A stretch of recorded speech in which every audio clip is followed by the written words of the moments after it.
Howdy gamers, Old Gamer Guy here. Empire of Sin is an empire building game, as you might guess from the title. It is set in Prohibition era Chicago. There's also turn-based combat that is very similar to games like XCOM. So this is a game that I have been waiting on, and it has finally released. So I thought I would show about my first hour of gameplay, highly edited, just kind of my impressions of the first hour. The one and only. Yes. We have an assortment of colorful bosses to choose from. They each have a boss ability, an empire bonus, actually 2 empire bonuses, and a diplomatic bonus. Some of these are actual historical crime bosses, and some of them are fictional characters. Nice to meet you. But all seem to have a good amount of personality. Hey, good choice. Some of these people I've heard of, Comment va? especially Call me Scarface, I will break your legs. Al Capone. I'm Frankie Donovan. Who the fuck are you? But for the purposes of this video and my first game, I will be playing as Frankie Donovan. He's from Ireland. I have some Irish blood in me myself. His bonuses have to do with breweries and speakeasies. You can see that you can customize your game by varying the number of neighborhoods and enemy factions, sort of like you can with Stellaris. I'm going to go with 3 neighborhoods, 6 enemy factions, which are the lowest for both of those, and I'll be playing on normal. We start off immediately in a meeting with a local boss. I have lodgings. It's work I'm after. Do you have a trade?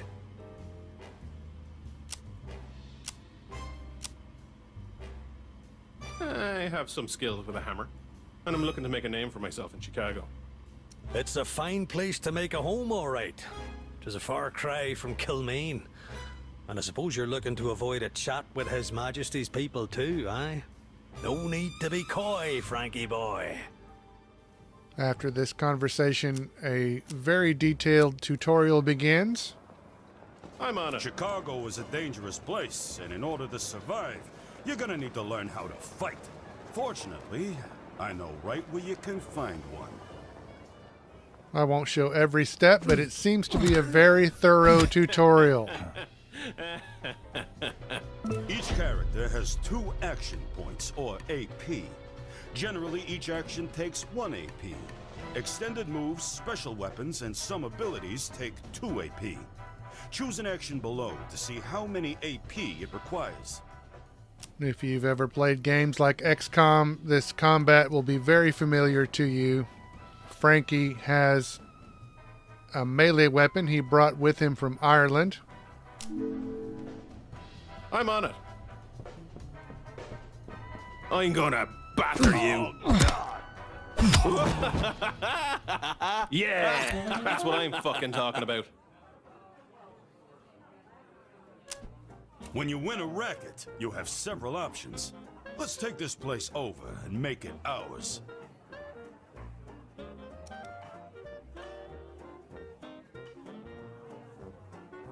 And let's make this a speakeasy.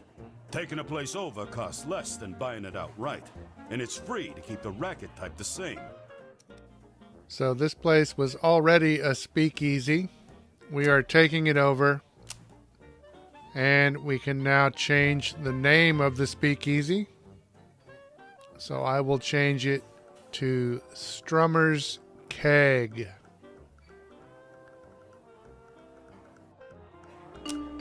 Now this racket's yours, and that's how it's done. You want something? Take it. You're gonna need some guards to keep your speakeasy safe, so open up the racket screen.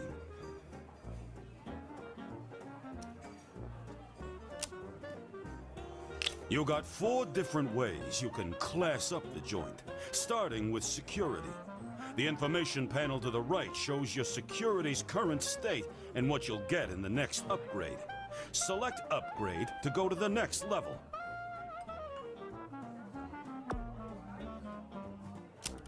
You can rush the upgrade by selecting the rush button. Go ahead and do that now. Since you got a stage, get yourself a band. Upgrading ambience improves your draw. Higher draw means more customers and more money. Select upgrade to add a band. Go ahead and rush the band too. I'm sure they're used to it. Select rush.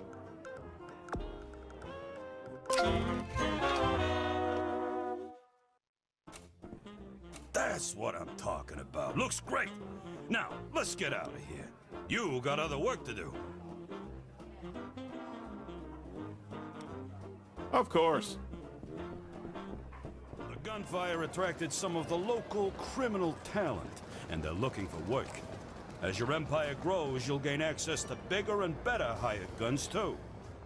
The tutorial walks us through hiring our first couple of gang members, and then we get a look at the map. You can see the 3 neighborhoods that I chose in the options at the beginning of the game. We have taken over a speakeasy, and now they want us to take over a brewery to supply the speakeasy. So our group of gangsters is now heading toward the brewery, and we're going to take over this brewery. Huh?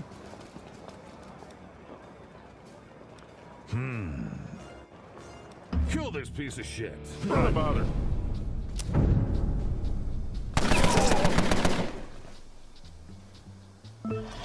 The meat packers were expecting you. Hopefully, they've also expected their funerals. Let's take them out.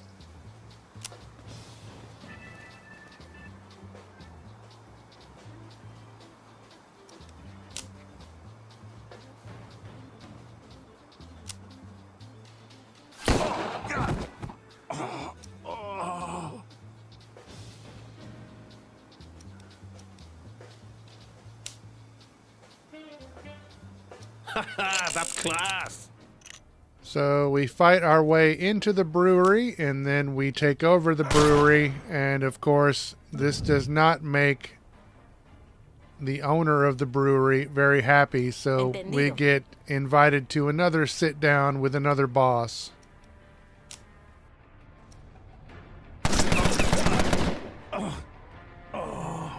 Yeah, that's what I'm fucking talking about. Frankie, how long has it been? Boston in 17? I really hoped I'd never see your ugly mug again.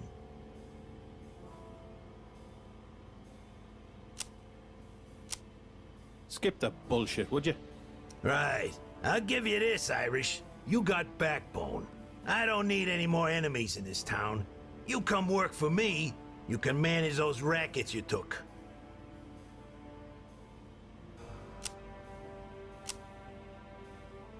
I didn't cross a fucking ocean to work for Ronnie O'Neill. Looks like you came all this way to die. We'll see. So we have a boss battle with the boss and his crew inside their safe house. Call it Doc. Oh.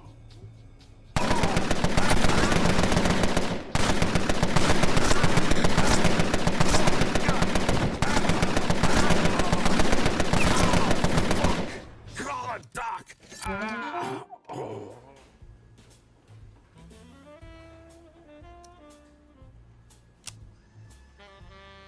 This is your empire at a glance. Everything you need is here, and it goes pretty deep. You can see things like who runs the neighborhood, what people are drinking versus what you're serving, what others in the neighborhood are up to. You can see opportunity too. Optimize alcohol, get an underboss and an advisor, add some synergy bonuses, or even a hotel. Have a look around.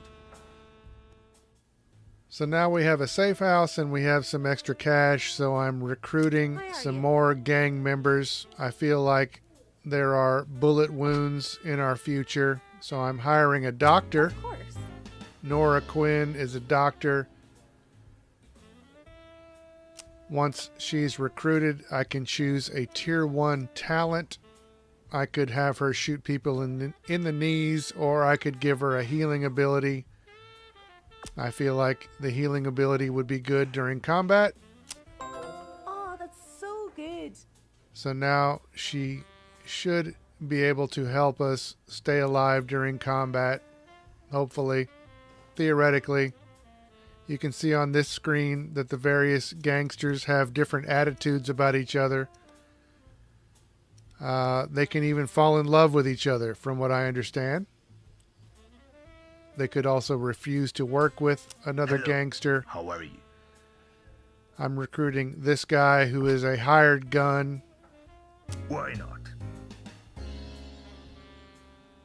And I can also choose a tier 1 talent for him, where he could mark a target, or he could do a sweeping action with his gunfire, kind of a cone of fire. I'm going to go with that. Very nice. So now back in the world map, we have various derelict buildings that are held by thugs. The thugs aren't part of any particular family. We have a safe house from an unknown family over there. This derelict building has a difficulty of 3 out of 5. This one has a difficulty of 1 out of 5. So I'm going to send my crew over toward that one.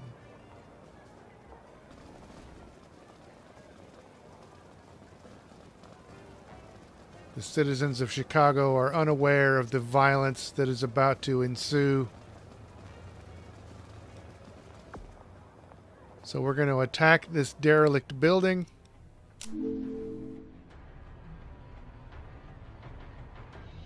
Not a problem. Come here to me.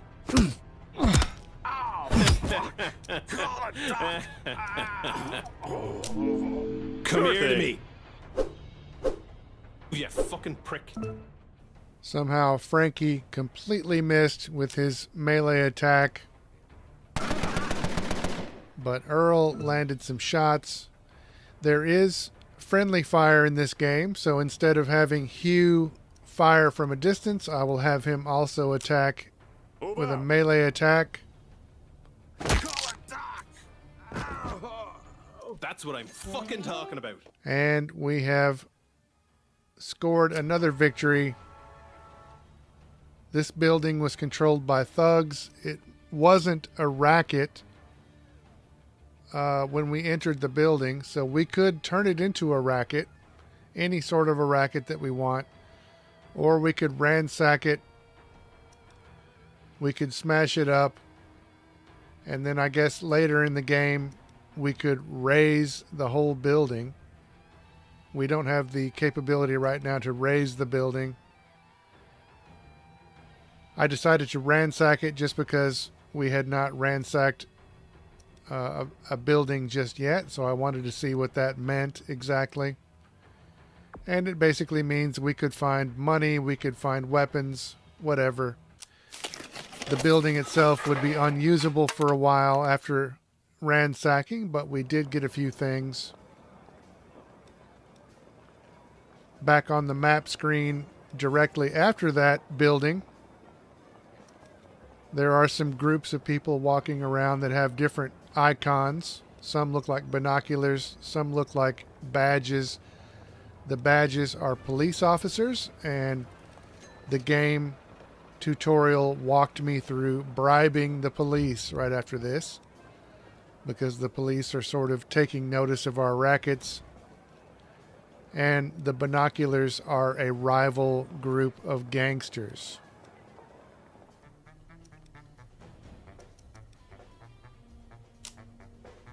Hey, let's do it. Now I'm really angry. Oh, that's amazing. We went to another building controlled by thugs. That was an execution move you saw right there. Our good doctor just performed an execution. And now she's, I guess, moonwalking in celebration right there. moonwalking in the blood. Vale.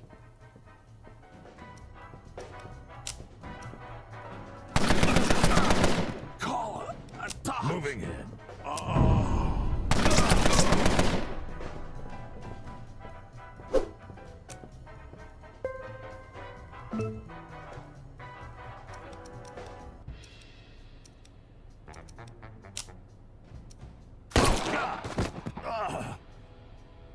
Yeah, that's what I'm fucking talking about. I'm warning you. So we took that building from those thugs. We walk outside and we meet another boss. We have the option to threaten him. We could begin combat, or we could request a sit down. I requested the sit down, but I immediately got this another dialogue menu, and he's trying to make me give him a $2,000 payment. I could threaten him, I could pay him, or I could not threaten him but also not pay him, and I chose that middle option.